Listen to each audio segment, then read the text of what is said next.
Bonjour et bienvenue sur Sensation. Je reçois aujourd'hui Jacques-Marie Bardinzev. Bonjour. Bonjour. Donc vous êtes volcanologue et enseignant-chercheur à l'université de Paris-Saclay. Vous êtes aussi à l'origine de nombreux travaux de recherche et vous avez partagé votre passion dans plus de 530 conférences. Dans cette émission, on va donc parler de volcans et il y en a un en particulier qui revient souvent dans l'actualité, c'est le Piton de la Fournaise sur l'île de la Réunion. Alors c'est l'un des volcans les plus actifs de la planète. En moyenne, il y a une éruption tous les 9 mois. À quoi sont dues ces éruptions fréquentes justement? Et qu'est-ce qui les différencie le Piton de la Fournaise d'autres volcans? Enfin, le piton de la fournaise, il est effectivement très actif et depuis plusieurs années. Il fait, comme vous l'avez dit, entre 1, 2, 3 ou 4 éruptions par an. Pourquoi? Parce qu'il est alimenté régulièrement. C'est un bon producteur. Le magma se produit en profondeur, sous le volcan, par fusion du manteau, vers moins 100 km, puis il remonte, puis il alimente régulièrement ce volcan. Et ce volcan, comme il a la particularité de faire des éruptions assez fréquentes, il se vidange régulièrement. Donc, en fait, il fait des éruptions qui sont pas extrêmement importantes, parfois plus ou moins longues. En général, en moyenne, elles font 10 jours. Actuellement, il y en a une qui dure déjà depuis 20 jours, donc elle est plutôt importante. Certaines ont duré 6 mois. Mais on va dire que ce volcan se vidange. Donc, au fur et à mesure, on va dire que la pression n'augmente pas trop. Et donc, c'est rare qu'il y ait des éruptions dangereuses. Une fois tous les 10 ans, il y en a une qui sort de ce qu'on appelle l'enclos. L'enclos, c'est un amphithéâtre qui canalise les laves. Alors, une fois tous les 10 ans, il y en a une qui sort de l'enclos, qui peut donc menacer parfois des habitations. Mais les gens ont le temps d'être évacués. Notamment, il avait été le cas à Piton-Sainte-Rose en 1977. Voilà, donc c'est un volcan qui est assez bien connu, qui est très surveillé, bien sûr. Il y a un observatoire compétent et un des plus équipés du monde. Et effectivement, les Réunionnais en général sont invités à venir au bord de l'enclos, comme c'est le cas actuellement, pour profiter des éruptions de la fournaise. Alors vous avez justement parlé de la longueur de ces éruptions. En plus d'avoir du coup des éruptions récurrentes, ce volcan, il a des très longues éruptions, dont une qui a duré plus de 6 mois sans interruption. À quoi c'est dû? Alors celle de 1998, j'y avais assisté, elle a duré 6 mois, mais elle est intervenue après 6 ans de disette. Donc pendant plusieurs années, je crois pendant 6 ans, il ne s'était rien passé. On ne peut pas donc penser que le magma s'était accumulé, que quand à nouveau le système s'est ouvert, eh bien finalement le magma s'est un peu vidangé, et donc il a fait une éruption anormalement longue, après une période de repos anormalement longue également. Alors un autre lieu qui je pense est le paradis pour les volcanologues, c'est Hawaï, donc l'archipel d'Hawaï. Là-bas, il y a le Kilauea, j'ai bien prononcé? Oui, alors Kilauea, c'est un petit peu le frère de la Fournaise, un petit Ouais. peu. C'est au milieu du Pacifique, la Fournaise est au milieu de l'océan Indien. Ce sont deux volcans intraplaques dans une plaque océanique et qui sont également laviques et qui sont également souvent en activité. Alors justement, quelle est la particularité de cet archipel d'Hawaï? Alors Hawaï, c'est un archipel qui est aligné parce que la plaque pacifique bouge vers le nord, donc les volcans changent de place au fur et à mesure, donc les volcans les plus vieux sont au nord, les volcans les plus jeunes sont au sud. Donc le Kilauea, c'est le volcan actuel en éruption, mais quand on remonte l'archipel, on a des volcans de plus en plus vieux, et les plus vieux sont en train de s'enfoncer, c'est ce qu'on appelle des seamounts, au niveau de ce qu'on appelle la rite des empereurs. Et puis au sud-est du Kilauea, il y a un nouveau volcan sous-marin qui s'appelle le Lower Seamount, qui est en train de sortir. Il est à moins 1000 mètres, il a déjà fait 3000 mètres de haut, il est parti de moins 4000, il est à moins 1000, il a fait 3000 mètres de hauteur. On peut penser que dans quelques millions d'années, le Lower va remplacer le Kilauea. Donc un volcan sous-marin peut plus tard sortir entre guillemets C'est des fonds classique, marins et se révéler un peu au grand jour. c'est classique. Donc les volcans sous-marins, ils partent souvent de moins 4000, moins 5000 mètres. Donc ils ont d'abord une grande partie à faire, à monter pendant une phase sous-marine. Puis un jour, ils émergent. Quand l'altitude est arrivée au niveau zéro, ils émergent et ils peuvent continuer à monter. Donc toutes les îles volcaniques qu'on a dans le monde sont des anciens volcans sous-marins qui sont sortis. Donc c'est le cas de la Fournaise, enfin de l'île de la Réunion, c'est le cas de Tahiti, de la Polynésie française, d'Hawaï, de l'île de Pâques, des Galapagos, des Canaries, des Açores, de l'Islande. Donc c'est des volcans sous-marins qui sont sortis, qui sont maintenant aériens et qui certains culminent à plus de 2000 mètres. Et justement, Même 4000 et plus de 4000 mètres pour le Mauna Loa et le Mauna Kea à Hawaï. et ces volcans sous-marins, est-ce qu'ils présentent un danger particulier? Alors, tant qu'ils sont très profonds, non.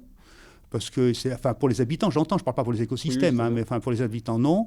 Ils deviennent dangereux à partir du moment où ils arrivent à peu profond, parce qu'à ce moment-là, l'eau se vaporise, peut exploser. Donc ces volcans sous-marins qui sont laviques peuvent devenir explosifs.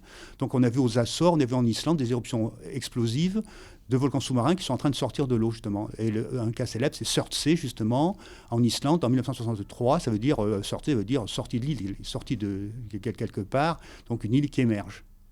Alors on a parlé d'Hawaï et de vos expéditions là-bas, et justement lors de vos expéditions, vous avez emmené une fois votre fille âgée de 15 ans à l'époque pour son baptême du feu, comme vous l'avez dit. Est-ce que c'est important pour vous de transmettre, de partager cette valeur et cette passion avec vos enfants?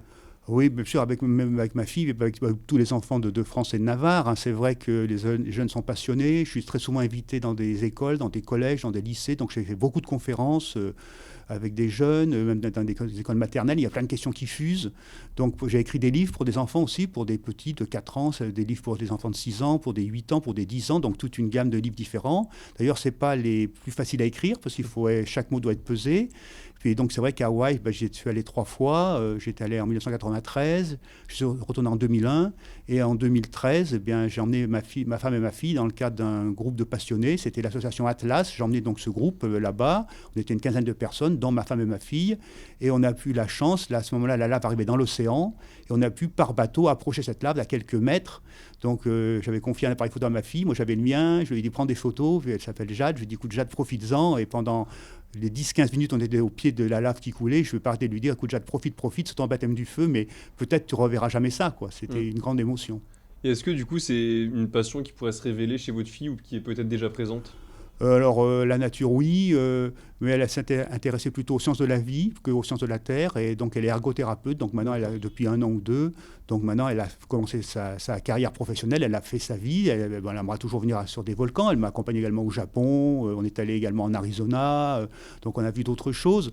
Mais ça ne sera pas son métier. Mais je pense que comme c'est ma passion à moi, elle n'est pas indifférente aux volcans. On va dire à la nature en général, au paysage. En tout cas, elle adore voyager. Et le goût du voyage, je pense qu'elle l'a vraiment. Alors, par rapport aux éruptions volcaniques, du coup, on a tendance à croire que c'est un événement plutôt rare. Est-ce que c'est une idée reçue? Alors, c'est quand même exceptionnel. C'est vrai que moi qui cours après les éruptions, j'en ai vu quelques dizaines, mais bon, c'est pas tant que ça. On considère qu'il y a 1500 volcans, ou entre 1500 et 1600 volcans potentiellement actifs dans le monde, et 50 font éruption par an sur les continents, la moitié en Asie. Et ces éruptions durent en moyenne une semaine à 15 jours. Donc, il y a en général 4-5 éruptions en même temps dans le monde, sur les continents. Donc, bien sûr, on ne peut pas toutes les voir, mais elles sont parfois assez loin. Elles peuvent être à l'autre bout du monde. Donc, c'est pas si rare que ça, mais on n'en parle pas toujours, parce que beaucoup d'éruptions sont dans des régions désertiques. Il n'y a pas de menace directe pour les humains. Donc, on en parle si c'est des régions habitées ou des régions proches. On en parlera beaucoup plus si c'est bien sûr en Italie ou en Islande que si c'est en Papouasie-Nouvelle-Guinée, par exemple. Alors j'aimerais aussi parler des supervolcans. Donc ce sont des volcans qui peuvent produire une éruption vraiment immense et intense et surtout dévastatrice. Il y en a notamment à Yellowstone aux États-Unis. Qu'est-ce qui les différencie des volcans normaux et est-ce qu'on doit s'en inquiéter? Alors les supervolcans, comme leur nom l'indique, peuvent faire des super éruptions. Qu'est-ce qu'une super éruption? C'est une éruption qui est 1000 fois plus importante qu'une éruption normale. Alors pour se rendre compte, une éruption normale, enfin une éruption importante déjà mais normale, peut produire 1 km3 de cendres ou de projections. Donc 1 km3, c'est un cube qui fait 1 km de côté, hein, c'est énorme. Hein. Donc si vous avez 1 km3 sur Paris, vous pouvez l'étaler sur toute l'île de France. Hein. Alors ça, ça arrive, on va dire, de temps en temps. Et puis une fois tous les 10 ans, il y a une éruption qui fait 10 km3. Donc c'était le cas par exemple du Pinatubo aux Philippines en 1991. Et puis tous les siècles, c'est une éruption qui fait 100 km3. Donc c'était le cas du Tambora en 1815 en Indonésie, c'était le cas de Santorin avant Jésus-Christ, en 1610 avant Jésus-Christ. Et puis tous les 100 000 ans peut-être, c'est une éruption qui fait 1000 km3 à 3000 km3. Donc on est parti de 1 à 10, de 10 à 100, de 100 à 1000 à 3000. Donc c'est des éruptions qui font 1000 à 3000 km3, qui ont été produites par certains volcans. Donc Yellowstone, c'est le cas que vous présentez qui est le plus célèbre. Il a fait une éruption il y a 640 000 ans, et 2 autres avant, une il y a un peu plus d'1 million d'années, et une il y a un peu plus de 2 millions d'années. Il y a également une éruption à Toba, à Sumatra, à Java, à Sumatra en Indonésie. Il y a le Topo en Nouvelle-Zélande. Donc ces volcans, ils font des super éruptions de temps en temps, mais très rarement, heureusement. Donc on peut s'en inquiéter, on va dire, c'est pas d'actualité.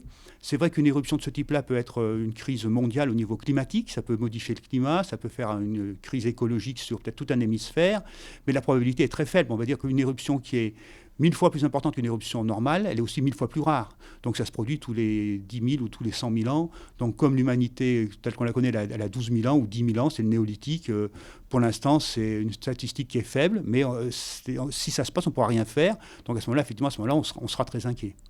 Alors plus sur vous maintenant, vous avez parlé d'un blog que vous avez. Est-ce que vous pouvez nous en dire un peu plus? Oui, j'ai eu l'occasion de créer d'animer un blog qui s'appelle Volcan Mania. J'ai été invité par Futura Science, qui est un site dédié aux sciences, un site web dédié aux sciences. Donc ils m'ont invité à avoir un blog dedans qui s'appelle Volcan Mania, que j'ai appelé Volcan Mania. Et j'y raconte mon actu scientifique, mon actu de conférences, avec rencontre avec les médias. Je parle un peu de l'actualité, puis ça peut être aussi un coup de cœur pour quelqu'un que je trouve exceptionnel, ça peut être un champion cycliste qui est aussi mon autre passion. Donc je m'interdis rien, simplement je donne des informations en termes simples pour tous les gens intéressés. Plein de coups de cœur, jamais de coups de gueule, c'est toujours de bonne humeur, c'est le bon côté de la terre, des choses. Voilà, c'est pour informer, puis j'ai pas mal de retours, de gens qui me font des remarques, et ça me motive aussi. Donc voilà, c'est un blog pour tous les gens qui veulent, c'est ouvert à tous, il s'appelle Volcan Mania. Merci beaucoup Jacques-Marie d'avoir été avec nous. Je rappelle donc que vous êtes volcanologue et professeur-chercheur à l'Université de Paris-Saclay. Et vous pouvez retrouver cette émission en podcast audio et vidéo sur notre site et notre application Radio Sensation.